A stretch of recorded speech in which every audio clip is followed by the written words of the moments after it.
वरदानापेक्षा कमी नाहीत या 5 वस्तू धनप्राप्तीसाठी तुमच्या जवळ ठेवा। वास्तुशास्त्रात काही अशा वस्तूंबाबत सांगण्यात आलं आहे ज्या फार प्राचीन आहेत, मात्र या वस्तू घरात ठेवल्याने लक्ष्मी देवीची कृपा होते। 1. वास्तुशास्त्रानुसार घरात भगवद्गीता ठेवल्याने आयुष्यात प्रगती होते। गीता वाचल्याने आत्मबळ वाढतं, ज्यामुळे व्यक्ती स्वतःच्या समस्या सोडवू शकतो। 2. हिंदू धार्मिक शास्त्रांमध्ये चांदीची नाणी शुभ मानली जातात। चांदीची नाणी चंद्राशी संबंधित असल्याचं मानलं जातं। चांदीची नाणी घरात ठेवल्याने मन शांत राहते, तसेच घरात सकारात्मक ऊर्जा राहते। त्यामुळे तिजोरीत किंवा जिथे पैसे ठेवता तिथे चांदीचे नाणे ठेवा। 3. ज्योतिषशास्त्रानुसार कवडीचा संबंध लक्ष्मी देवीसह आहे।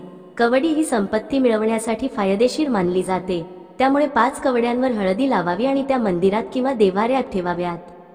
4. हळदीचा संबंध भगवान विष्णूसह असल्याचं म्हटलं जातं। धार्मिक मान्यतेनुसार जिथे भगवान विष्णू विराजमान होतात तिथे लक्ष्मीचा वास होतो, त्यामुळे धनलाभासाठी तिजोरीत किंवा जिथे पैसे ठेवतात तिथे हळदी ठेवावी। 5. ज्योतिषशास्त्रानुसार लक्ष्मी देवीला कमळासह गुलाबाचं फुलही आवडतं।